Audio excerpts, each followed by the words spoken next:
Nasution dari kelas 11 II1 akan membahas sebuah materi sejarah yang berjudul Masa Pendudukan Jepang. Udah ada yang tahu belum nih? Apa sih tuh masa pendudukan Jepang? Nah, ternyata masa pendudukan Jepang udah pernah dimulai di Indonesia loh. Masa pendudukan Jepang dimulai di Indonesia pada tahun 1942 dan berakhir pada tanggal 17 Agustus 1945 dengan adanya proklamasi kemerdekaan oleh Soekarno dan Muhammad Hatta atas nama bangsa Indonesia. Selanjutnya saya akan membahas apa sih latar belakang dari terbentuknya masa pendudukan Jepang. Jadi latar belakang pendudukan Jepang yang pertama ialah karena terjadi Perang Dunia Kedua atau World War II terjadi di dua benua, benua Eropa Nazi Jerman yang melawan sekutu dan benua Asia Jepang yang melawan sekutu.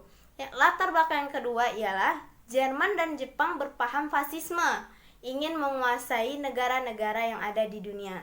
Dan latar belakang yang ketiga ialah Perang Dunia Kedua di Asia disebut juga dengan Perang Pasifik atau Perang Asia Timur Raya.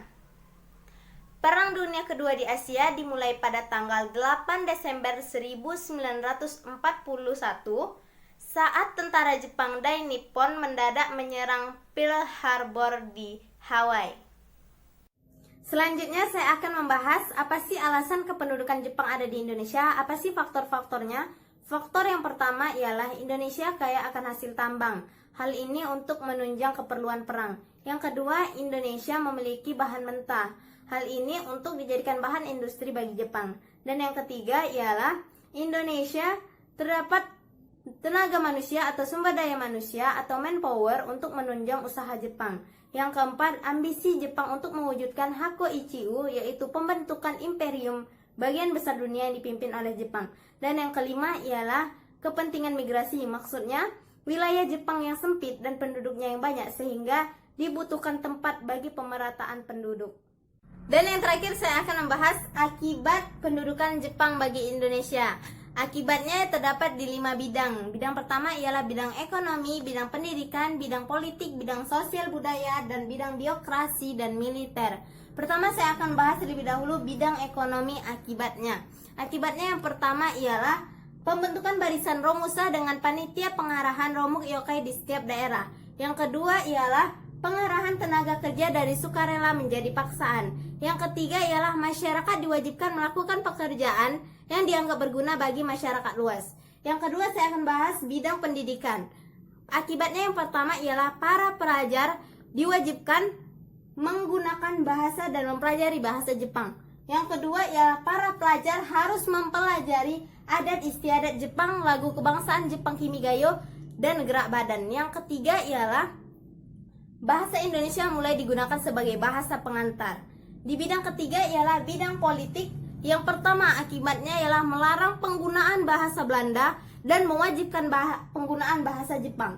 Yang kedua, struktur pemerintahan sesuai dengan keinginan Jepang sendiri.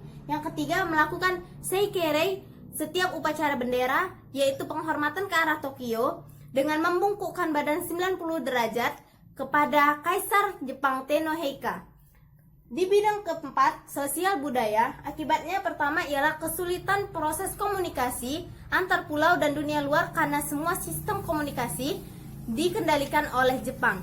Yang kedua ialah semua nama-nama kota yang berbahasa Belanda diganti menjadi bahasa Indonesia seperti Batavia menjadi Jakarta dan Buitenzorg menjadi Bogor. Yang ketiga ialah kebijakan Kinrohoshi, yaitu tradisi kerja bakti massal pada masa pendudukan Jepang. Dan yang terakhir ialah akibatnya bagi bidang birokrasi dan militer. Akibatnya ialah 1. Pemerintah Jepang mengeluarkan Undang-Undang Nomor 27 tentang Aturan Pemerintah Daerah dan Undang-Undang Nomor 28 tentang Pemerintah Shushu dan Tokubetsu Shishi yang menandai berakhirnya pemerintah sementara. Dan yang kedua terakhir ialah Jepang membentuk organisasi semi militer dan organisasi militer yang harus diikuti para pemuda Indonesia karena Jepang terdesak pada Perang Pasifik.